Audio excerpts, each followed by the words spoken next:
morning, and we are recording this session. We have students from West Prep, and we have obviously Mr. Blow, everybody knows him. The teacher from West Prep, Mr. Tutunik, an awesome teacher. We also have an assistant principal, Ms. Anderson from Cheyenne High School, and Mr. Richardson. He is just not only my fraternity brother, but the president of 100 Black Men. And we have Miss Belinda Morentic, my wife. She's the principal at Sedway Middle School. Mr. Martin, Detective Martin, the floor is yours, and thank you for joining us today. Thank you for having me. I know in this year of wild and craziness, it's great to be in front of some really motivated and highly dedicated professionals, educators that want to give their young students an opportunity to learn about the field of law enforcement, and I'm happy to be here. First of all, my name is Lieutenant Edward Martin, Jr., and I work for the Prince George's County Police Department. I've been a police officer for the last 15 years, and through this PowerPoint presentation, you're going to see all the various units and divisions that I've been through. So without further ado, I'm going to get started because we have a lot of information we need to cover. If there's ever a time where you need to ask for clarification or a question, I'm on a platform that I'm not really familiar with, but it'd be great if you could gain my attention and we can, gain some clarity or if you need to ask any information or have further questions. So without further ado, here's the presentation. The agency I work for is the Prince George's County Police Department. We are the 16th largest police department in the nation. And just really quickly, I wanted to point out the agenda that I'm going to have. I'm going to have a welcome portion. I'm going to talk about my career. I'm going to talk about the discussion of diversity in the department and law enforcement. And then I'm going to have a couple scenarios that we can run through with the prospects of being a police officer and what you would actually go through dealing with a police call. And then we can have conclusion and question period. So before we start, I want to ask a quick question of the students. What are some pros and cons of becoming a police officer? If you would, please just take about 2 to 3 minutes and write down a response. And we're going to try and share some of your opinions about what it takes or some of the pros and cons to be a police officer. So if you would.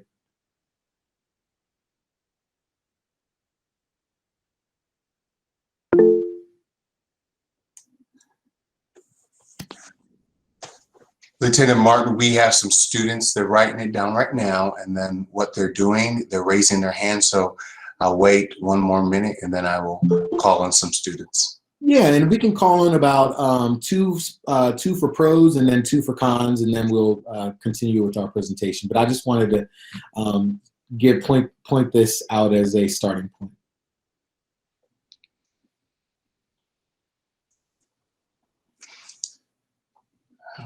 Okay, we have 1 student, Jayla.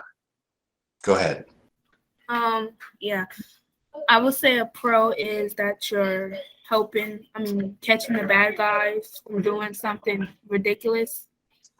And then a con is that I would say it's kind of hard because I heard from some police officers that it's kind of hard seeing some scenes of what people do to others. So, yeah. Very good. She's the only one that raised her hand. Okay. All right. Well, those are very excellent answers. And thank you for you raising your hand and sharing to the discussion. Being a police officer not only has pros but cons. I know a lot of what we see on TV and movies sensationalize the action of being a police officer and some of the adventures that may correspond with some of the calls that police officers go on. But in actuality, a lot of the time, being a police officer is paperwork and downtime. And so, movies don't really glorify, writing reports, stolen vehicle reports or theft reports or other type of miscellaneous reports that we write, and usually highlight the more intense and action-packed calls of running down suspects and booking them or chasing them down with vehicles and things like that. So, there's a lot of pros and cons, and we're going to get more into what being a police officer deals with. But thank you for your opinions, and we are going to keep going. The organizational hierarchy of most police departments are similar. And in our police department here in Prince George's County, it goes from top to bottom of the chief of police, the assistant chief, deputy chief, major, captain. I'm a lieutenant right now, and then sergeant, corporal, police officer, first class, and then a police officer, which is the entry-level position.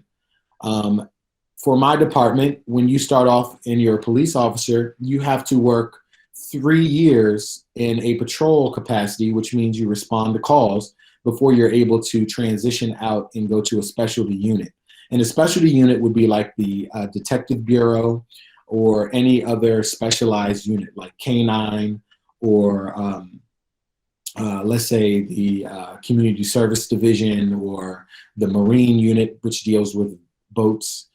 So, you have to really put in your dues because there's a lot of people that are vying for those positions. So what you do on your first tours of duty as a police officer really will kind of shape what type of police officer you're going to be and where you can go in the department. There's a lot of things that I've done in my 15 years of police service, and one of the units that I was in, which I really loved working with the most, was children. I was in the community-oriented policing services division, and I was also in the community service division. And the community-oriented policing service unit, what we did was we went to elementary schools, we talked to students about drug prevention, about gang violence, about other being aware of their surroundings, about calling 911, learning their address, knowing exit routes in their house for fire safety, things that all students should know. But I really enjoyed being engaged with the community, building relationships with seniors, and it's called CPTED, Crime Prevention Through Environmental Design. If anyone's ever been to a 7-Eleven, you'll see that stores that really take precaution of knowing whether or not intruders might be outside lurking, trying to find avenues of escape or attempting to steal merchandise. You'll see that not a lot of 7-Elevens have posters or pictures up on the wall or up on the windows in front of the building. And that's so that individuals walking by or cars or police officers driving by can see directly through the windows and make sure that the patrons and the workers are safe. And that's called CPTED, Crime Prevention Through Environmental Design. And that's really a big part about keeping people safe in communities. And CPTED also deals with lighting. So a lot of crime happens when there's an actor or criminal that has the opportunity, they see opportunity, they see a where there's where they look for an opportunity, they see that someone is not being vigilant and they'll commit a crime. But a lot of crime prevention happens through the design of an environment. So if we put lights on a building, or if we put a security system on a facility, someone might not break into that facility or building as likely as if there was not. So we also did Toys for Tots that's sponsored by the Marine Corps, and local organizations of police departments sponsor toy drives to give to underprivileged children through the holidays. We've also, sponsored programs and worked with Cal Ripken Senior Foundation, Badges for Baseball. I don't know if anybody knows Cal Ripken Jr., but he's called the Iron Man. He played probably more baseball games in a row than any other professional baseball player. And then, of course, being in the program, I got to see and speak to and rub elbows with a lot of different athletes. You'll see up here on the slideshow, you'll see Darryl Green, who is a Hall of Famer for the Washington football team. You'll see Ryan Kerrigan, who is a defensive lineman. And then, of course, the great one, Sugar Ray Leonard. And he came out to a program, and I got to meet him while I was in the media relations division. Here's a clip of me actually working with Toys for Tots. And here we have Houston Bank, one of the linebackers, part of that big game yesterday. You're busy at work here, man. What are you doing? We're being San Silvers, building some bikes for some kids. Hopefully, put a smile on their face for Christmas Day. You're pretty big out here, Houston. How many bikes have you put together already? What do you say, 10, like 50? 50, 100? No, not that many. We're trying to make a competition, but we're about 20, 25. We're doing a good pace right now. We got a little system going, so we're going to try to keep it going. Thanks, Houston. Linebacker with the Washington Redskins. Let's come over here and talk to a member of the police department. This is Corporal Martin. You know, it's funny. Houston says there's a competition. The fire department's here. I know you don't want to lose to them. Yeah, there's a lot of our supporting partners here that are really assisting us in getting this job done. We couldn't be happier with all the assistance that we're getting, especially with our area community partners all around Prince George's County. They've been really assisting us by collecting and donating toys for this gracious holiday program. And not only are these folks putting together all of these bikes that we see here, but they're also now accepting donations for toys for tots. So from the Prince George's County Police Headquarters, John Gonzalez, back to you inside. All right, great to see you. And ABC said that. But also, and you'll see that, the police department is not just about catching bad guys and chasing crooks and locking people up, but we're about giving back to the community and making people aware that the police department is here to help and assist, not just lock up. That's one of our biggest missions of, creating a positive environment for students, seniors, families to live in our county.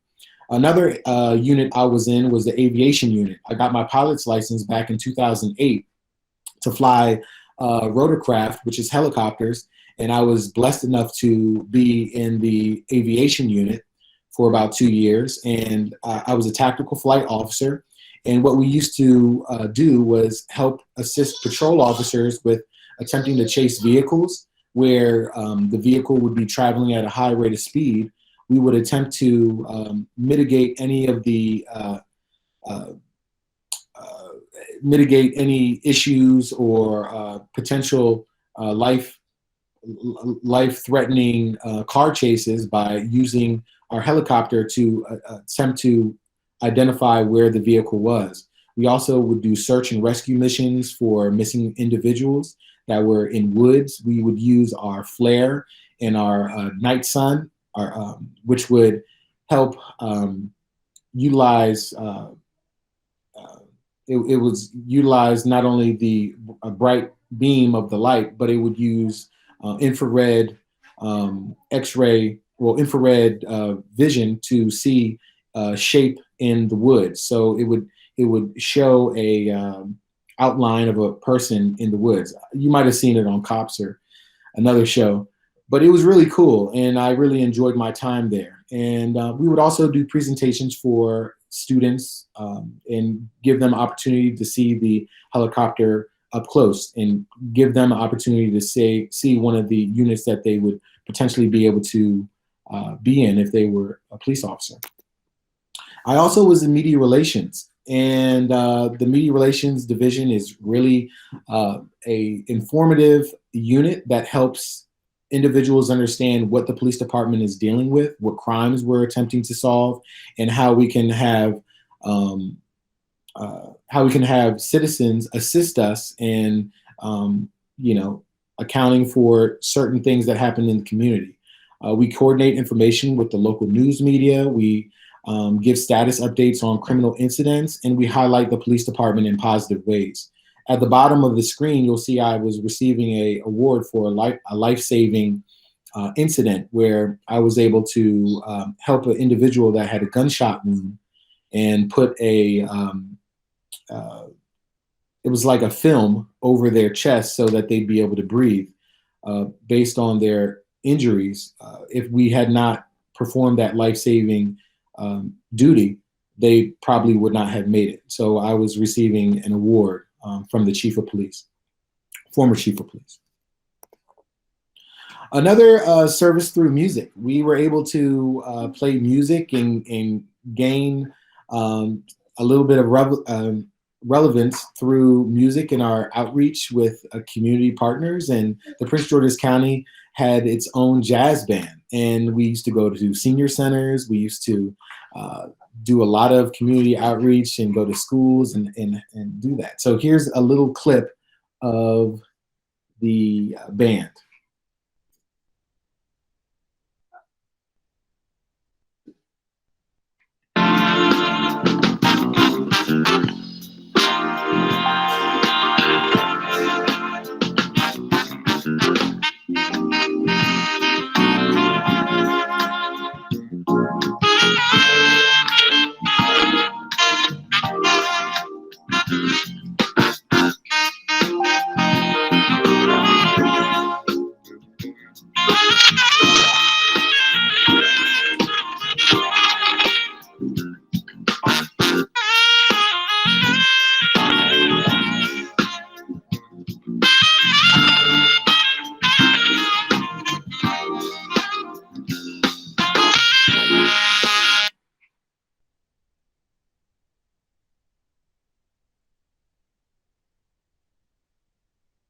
All right. So hopefully you guys enjoyed that. This was one of the most wonderful experiences I've had on the police department, where I was able to use my talents that I had no idea that I was ever going to be playing the saxophone for the Prince George's County Police Rhythms and Blues Band. And Mr. Blow, one of your facilitators, was the one that actually put this band together, and he saw a need for community outreach and really was the cornerstone of the organization and helped the band flourish. And we got a lot of positive feedback, and I really appreciate not only him, but seeing that vision of us coming and playing for the community and being able to reach so many children. And now I'm in the forensic science division, the latent fingerprint unit. And this unit, what they attempt to do is identify criminals through latent evidence. And at crime scenes, sometimes the criminal will leave their fingerprints at a crime scene or pick up some evidence that officers will be able to process with fingerprint dust, and they'll use a strip of tape to pick up that fingerprint and then send it to our lab. And what the lab examiners do is analyze these fingerprints for content, put it in a system called RAFIS, the Regional Automated Fingerprint Identification Systems, and they'll be able to see and put it into that system and see if there's comes any matches that will assist us in looking for individuals that may have been associated with this crime. So why is it important to have diversity representation within the police department? I'm going to need somebody to assist me with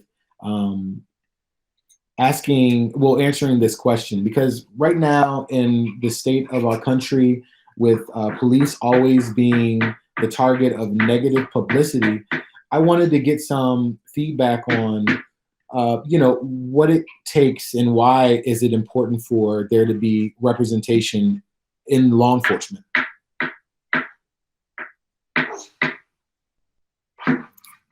Anybody?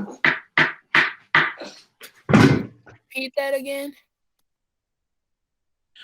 I was just asking a question if anybody wanted to comment on why you think there's a need for diversity within the police department and why it's important for there to be people of diverse backgrounds leading police departments. All right. Well, I'll answer my own question. Well, with the Prince George's County Police, it's really important for people of differing backgrounds to all come together and understand that there's just not one way to solve crime in this country, or even in Prince George's County or other jurisdictions. It's really important to understand that people have different, people have different backgrounds and education levels that would permit them to see things in different ways. And when there's not one monolith of individuals that come through the police department that would give different answers, it helps shape and shares with the ability to come up with different solutions that may help our problem. And so when we talk about diversity, we're talking about not only ethnic groups, we're talking about levels of education, we're talking about where people lived, low income, high income status. We're talking about a whole range of different demographics coming together to solve different problems in the community. And it only helps when, let's say you have a problem within a Spanish community and no one speaks Spanish on the police department. Well, that's a problem. That's why we need individuals that are Spanish speakers and people that come from that community that understand their problem are able to fully engage and develop solutions that will positively affect and help their community. Did anyone want to comment on what I said? Okay, I'll move forward. And there, being a police officer for 15 years had led me to realize there's certain truths that are that I represent and that I would advocate for. And one of my, I would say the top pet peeve and my biggest advice that I would give to any student that is interested in a field of law enforcement is that prioritize education. And the benefits of a higher education is you can't really qualify or quantify how big it will help you, not only in your writing skills, but discernment and being able to think through problems. Having a higher education will give you the ability to really test your skills and see how well you'll be able to kind of like analyze different situations that you'll be up against. I graduated with a Bachelor's of Science in History, and I graduated from Bowie State University, which is an HBCU here in Maryland. And that experience has not only taught me how to communicate with a wide range of people, but really be able to find my way and understand what it takes to really achieve goals. And it's about, achieving goals one at a time. So my first goal was to graduate from college. And then I put a next goal was to go to law school. I didn't actually achieve that goal yet, but that's still one of my goals, is to go through law school. And then another was to, pick a career that I could assist and help people and make a difference. And I'm doing that right now. So another thing is advice I would give is to seek positions of influence. On the police department, you have a lot of opportunities to work with various people, and you'll have many positions where you find yourselves in, like maybe you can be a detective or work as a canine officer, or you can be an aviation pilot, or just like from my experiences being in media relations or community services division. But what you want to do is seek a position where you can influence positive change. And I've been on the police department for 15 years, and I've seen a lot of change happen, some for the better and some not so much, but you can never change an environment from the bottom. You have to seek a position of influence. And usually those positions of influence is at the top, where you can create change. Now, I'm not saying you can't change things from the bottom where you are or from the beginning, because it's all about your attitude and about how you communicate with people. So even as patrol officers, you influence how people see the police department when you go on calls, and how you interact with individuals and how you treat them correctly or not correctly. They judge the whole police department on one negative aspect or one positive aspect of their interaction. So that's influence as well. But when you talk about policy and changing and police reform, we're talking about people at the top of the organization in the hierarchy, what we talked about earlier, like the chief of police or the assistant chief of police, which actually commands change within the department. Another thing I would tend to say that, either would disqualify a lot of individuals from being officers is their social media accounts, and being aware that everything that you do on social media is going to be looked at and scrutinized.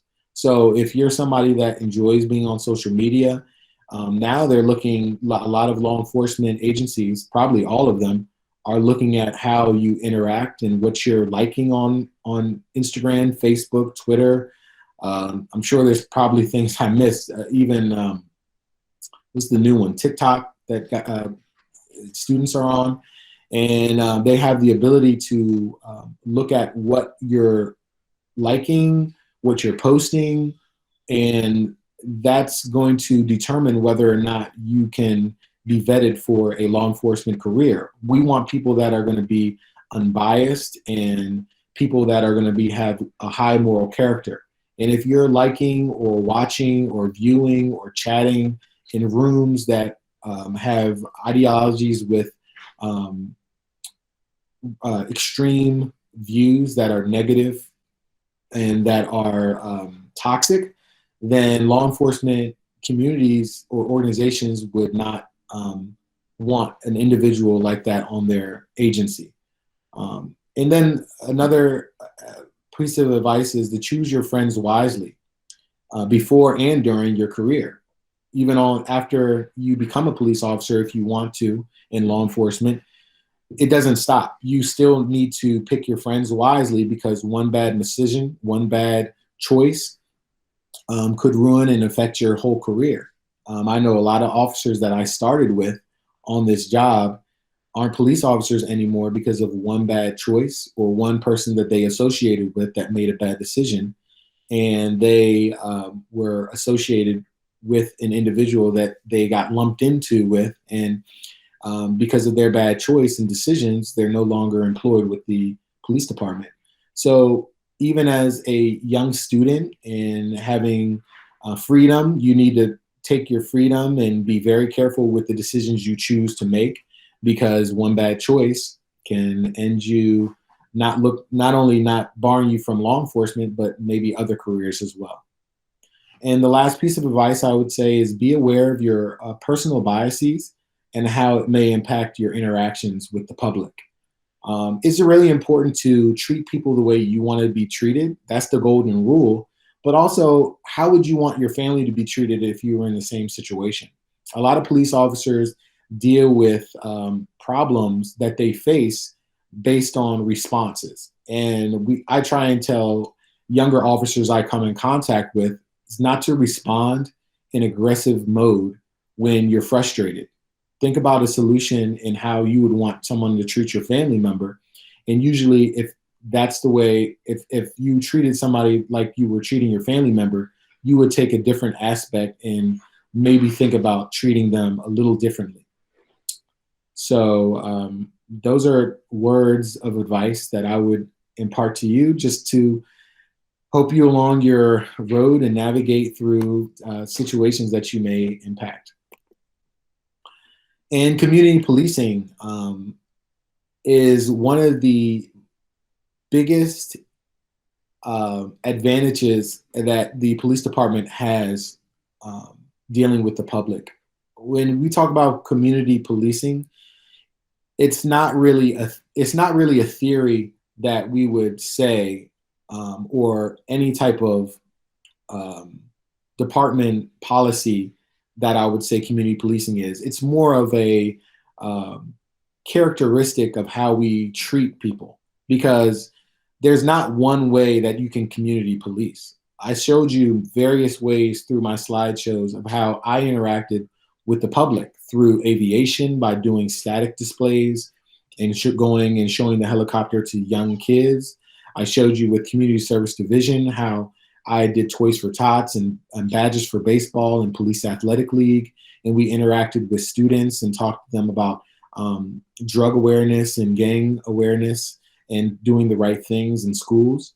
I talked to you about media relations, how I communicated with the public about certain crimes and making sure that they were aware of certain issues in the public, that they, let's say if there's a rash of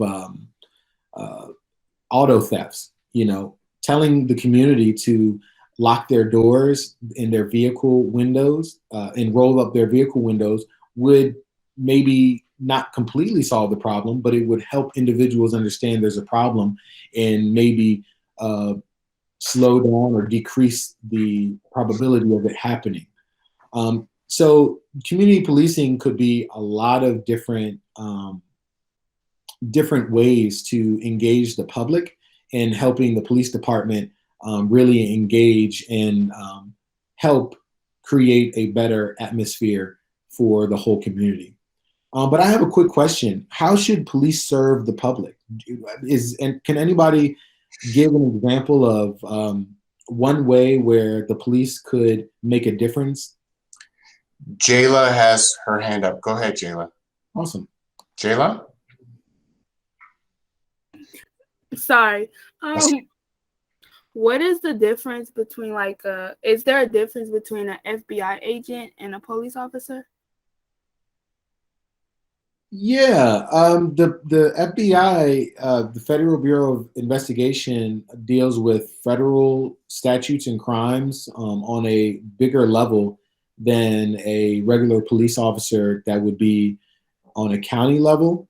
We deal with different laws and different policies and procedures in dealing with criminals at different levels. So the police department handles crimes that occur within their jurisdiction. The FBI has a broader jurisdiction that they're able to assign agents to handle.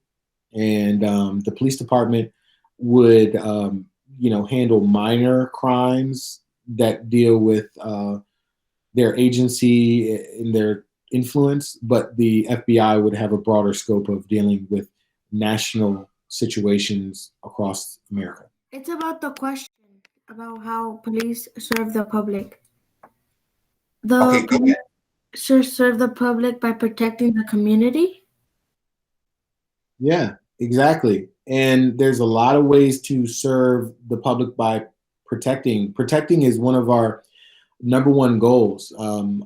When I think about the ways that in my career that I helped public was, when I first responded to an incident, let's say an accident, because I'm not sure if everybody has been in a car accident, but I've probably witnessed over maybe 500 car accidents in my career, and some have been severe, some have been minor. But the first thing that I want to do when I come on the scene of a car accident is talk to the citizen and say, hey, are you okay? Do you need assistance? Do I need to contact medical assistance for you? And that's really about serving the public, because I'm not worried about the damage to their vehicle. I'm not worried about someone breaking the law at that point. Now, if I find out that someone did break the law, like was drinking or someone was, driving too fast, I'm going to handle that situation. But the first thing that I want to do is make sure that the public is safe and that the person gets medical attention. And so that's really a one of our goals in by highlighting it. So thank you so much for pointing me in that direction, because that is one of our main goals, to make sure that the public is protected. So moving on, the police department really wants to find young and dedicated individuals like yourselves who are interested in law enforcement and who want to serve the public in their communities in a way. And I think it's really important for us to start thinking, if you are interested in a law enforcement career, of how you would be able to help your community in ways where it might be out of the box. Now, I've done a lot of out of the box things dealing with students.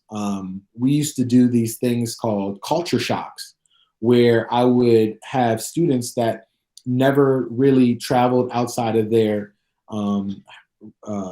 the areas where they lived, and I would give them other opportunities to see sporting events and taking them to baseball games, and give them opportunities to go to museums and show them the police department on different levels where normally citizens and students wouldn't have that opportunity. So I would take students to the forensic science division, where they would be able to see up close how examiners utilize their skills to process evidence. So things like that give students not only a realized look, but offer them the ability to see how they can really scope their careers and be able to go into law enforcement, and it gives them kind of like hope that says, wow, I can really do this.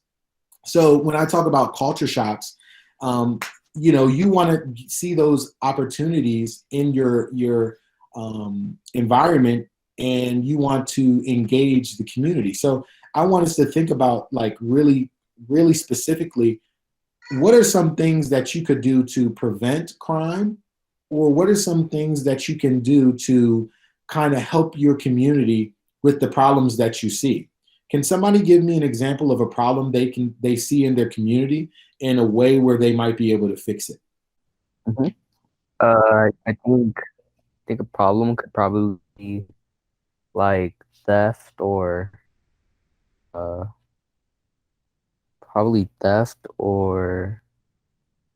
just, I don't know, probably theft. Okay, and theft is a good one, because theft happens all over the country. Now, what would be a way, and you can think out of the box, or you can think generically, what would be a way where, as a police officer, you could maybe not solve the problem, but maybe help decrease thefts? Start a community watch. Wow, that is really good. And obviously you're a pro, because that's one of the ways that Prince George's County really solves thefts, by having more eyes on the problem. The police department can't do it itself. And when you talk about having other people engage in policing and community problems, that's really what community policing is. Getting others to engage and sharing the load of the police issue, and having others in the community take time out of their daily schedules to kind of police their own neighborhood, and get out and walk the community and communicate with their neighbors and saying, hey, somebody took my bike. Did anybody see it? And then people are aware of what's going on, so that they'll be able to safeguard their property, but they'll already know that there's a problem that they need to combat. So then we would bring a police officer in to give them resources to help them set up a community watch program. So thank you so much for giving us that idea. I think that was excellent, and a wonderful job. Anybody else? If not, we can continue. So this is going to be a scenario that I wanted to pose to you guys. It's not a situation that we deal with a lot, but I want to be sensitive to anybody that's ever been in a situation of homelessness. I'm not making light of the situation at all, and I want you to know that your problem is is something that needs to be dealt with. There's a lot of homelessness that teens go through, or adults, young adults, and if they need help, they can ask for assistance. And I'm just bringing this scenario up so that people will know how the police would attempt to handle this situation if we were called. So I'm going to read this scenario, and then I want to ask for a couple of volunteers of how they would handle this problem. You are on patrol and you receive a service call that provides the following details. Residents of the community are frustrated with a homeless individual that is moved onto their street. They report that the individual is loitering and creating a nuisance. How would you handle this situation?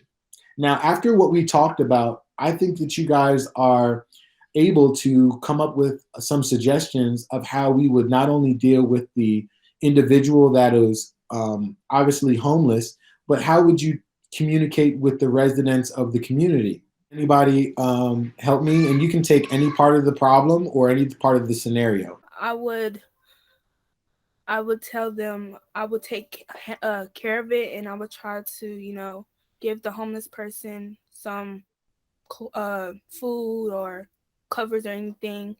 And then if a shelter is open, I would take them to a shelter or get them, I don't know, because some people don't like shelters and they rather just live on the street with a tent. So I would buy a tent if they wanted to, something like that.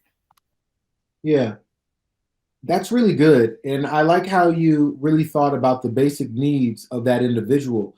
A lot of times we don't think in the relative nature of what somebody actually needs at that time.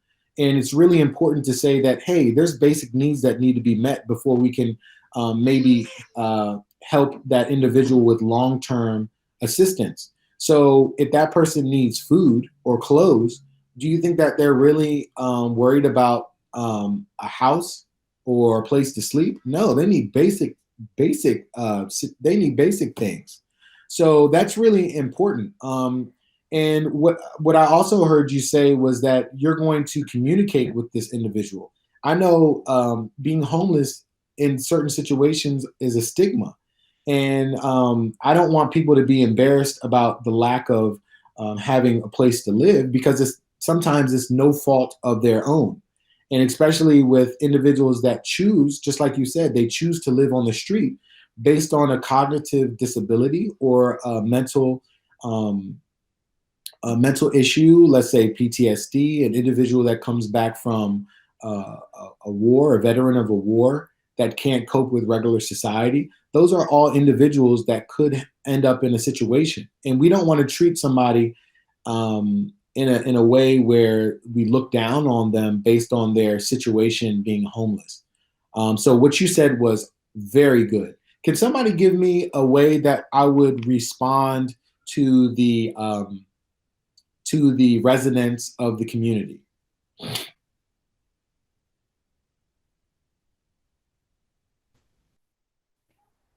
You could probably go to their houses and explain. Well, first, I think you would talk to the homeless man to see what his problem is, and then you would talk to the residents to explain the problem, try to get the problem solved. That is excellent. I like how first you thought that you needed to talk to the homeless guy. Once again, that is great assessment center training. You hit it right on the head. You want to talk to the homeless guy, and you want to make sure that his needs are met. But then you also want to communicate with the community members and let them know that, hey, this is a problem not just for this guy, but this is a problem for everyone to solve. And it's important to get everybody's engagement so that you not only let them know that, hey, anyone can be in this situation. I'm just one paycheck from being homeless myself.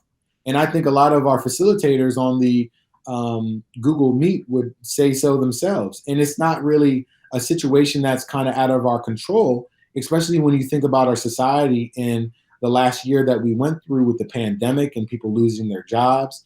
We see a lot more homelessness than normal.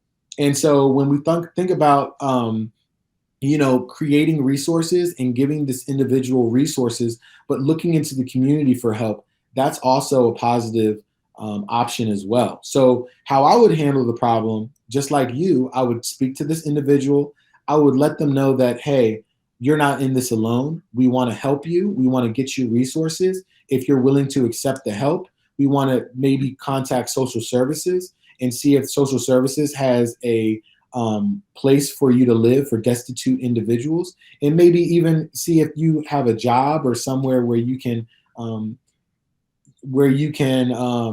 gain resources and money so you can pay for your own way later. But then I also want to talk to the community and let them know that it's important that we create an environment where people can ask for help and they're not put labeled and stigmatized as someone that doesn't want to work, because this person maybe does really want to work and make a difference, but they just don't have the ability to.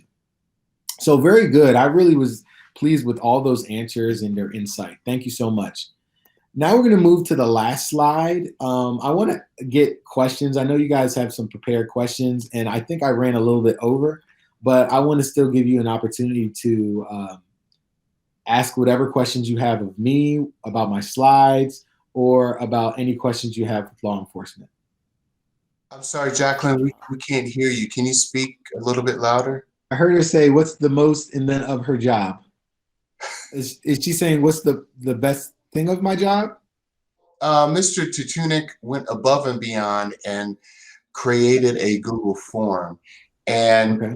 I'm looking at the list, and she has, she posted a question, what's the most memorable part of your job? Okay, well, the most memorable part of my job has to be my interactions with my colleagues and fellow officers. There'll be lifelong friendships. Mr. Blow is a lifelong friend. And when I was a slick leave, a young officer on patrol, I remember meeting Mr. Blow, and he impacted my life immensely with his impact on my life. He has risen my aptitude and my aspirations to become not only a lieutenant, but a captain and a major, and wanting to aspire to get to his level. And he encouraged me.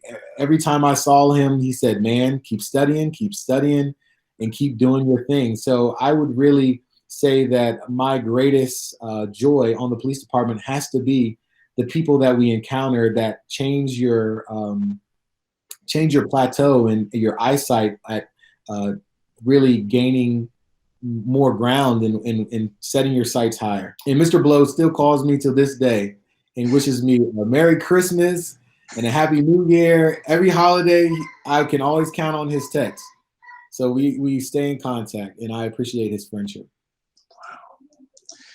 I'm going to call on a student because you are our third speaker, and this person just put his hand up. His name is Jonathan, and you've talked about core values. You've talked about social media, and everyone has talked about the same thing. So Jonathan has a question, and Jonathan, hopefully you remember that. I think it's a great question because it has not been asked yet. So Jonathan, do you possibly remember what you wrote down?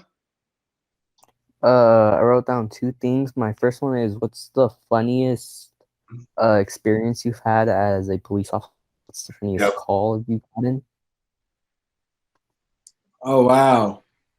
You guys are putting me on the spot here. So being a police officer, there are a lot of funny moments. There's a lot of sad moments too, but I think the funniest moment I have been on,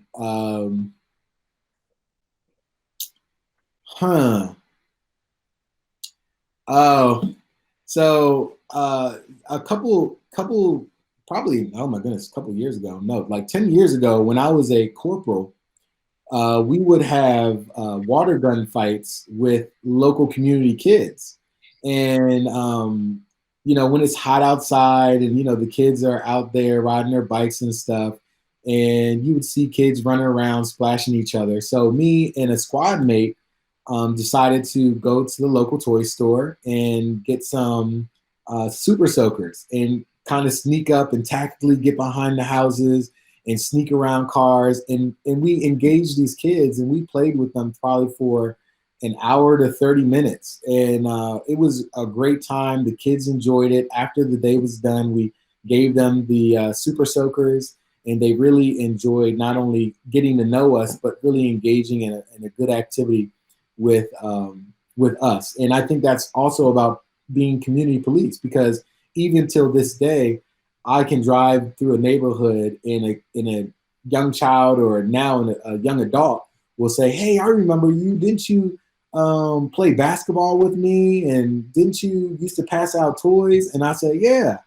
Yeah." And they were like, "Oh man, yeah, you were really nice." And so, when they have that aspect of really community and dealing with police officers on that level, there's a camaraderie, but there's also a trust. And that's really what we really want to do, is build trust with the community, so they know that we want to have a good relationship with them. Okay, we have time enough for one more question. And this student, America, if you don't mind, I see that you've posted 2 questions, but your second question is very interesting. Can you ask Lieutenant Martin your second question? I don't remember my second question. Okay, that's okay. America asks, what is your favorite case? Wow. So let's see. I was never a detective, but I always respected them because the hard work that it takes to compile evidence and really, take the time to go investigate and they have to take statements and things.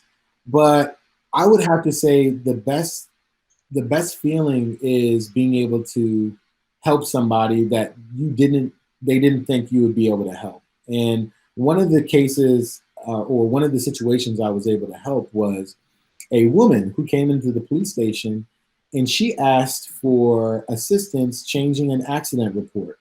And the reason she wanted to change the accident report, my son wants to say hi. He can stay here for the last part. But the reason that she was so excited about my helping her was because she got an accident report that was wrong. And it affected not only her driving record, but her insurance went up. And she was frustrated because she was an older lady and she was on a fixed income. And when she attempted to get it fixed, one of the police officers told her that it wasn't in the policy to fix old accident reports. But I took it on I took the initiative, and I really wanted to help her understand that it is something we can do. And if we made a mistake, we're going to try and fix it. And I redid the accident report. I contacted the insurance company. I faxed them the new accident report. And I showed her that it was unfair for her to be misjudged and being contributed with this accident report. And she was very elated and ecstatic and happy when she realized that her rates would not raise, and because she was on a fixed income, she hadn't had to pay any more money. But that's the little things that bring me joy with, seeing that things that will end up right, and because just a little initiative and treating people like you want to be treated, or someone in your family. Well, thank you, Lieutenant Martin, for your time. Thank you, Mrs. Martin, for the presentation as well. And yeah, she's dealing with our little baby, but I'm telling you, she's a University of Maryland professor, and I could not have done this without her. I am not the most tech savvy person, and she was zipping on this. She zipped on the computer and was able to come up with this PowerPoint presentation in probably 20 minutes, and I was just in awe. So, thank you, lovely wife. And it's good that we have the opportunity to meet your son, so that's awesome. Yeah. Again, we have the greatest students here at West Prep. They're leaders in the school, and they are going to change our community. And one minor thing that I wanted to add, I really appreciate the question regarding the homeless person in the community, because last year we had a huge issue in our community where there's the city council met and there's a lot of protests. So that was a very good question. And this is why we need our students to be leaders in our community, because that is a problem that we're having right now. So Mr. Tutunik, thank you very much again. West Prep students, you guys are awesome. I will see you with the next presentation. Mr. Blow, thank you. And again, Lieutenant Martin, thank you very much. This was outstanding. Thank you. Absolutely. Always. I'm glad to be of service. Mr. Blow, thank you for asking me to join. And, you know, I appreciate everything you do. And I see that. Hey, it's all love. It's all love. But look, you know, once again, every time I can be of service. Yeah. Awesome presentation, LT. Thank you. Thank you so much. Goodbye, guys. Call anytime. Thank you, sir. I know. And Lieutenant Martin, your wife teaches the University of Maryland? Excuse me? Your wife is at University of Maryland? Yeah, she's a professor. She teaches, she's in the School of Education, and she's the director of special education. So she helps students, teaches students how to interact and assist children with, you know, difficulties in school.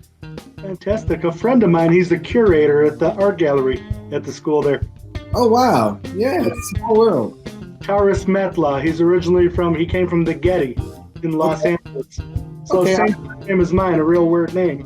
But really good guy. He praises that school up and down. Yeah, it's wonderful. We do a lot of training through University of Maryland for bias profiling, base police scenarios and things, and they have a really good educational and research department that we work with hand in hand.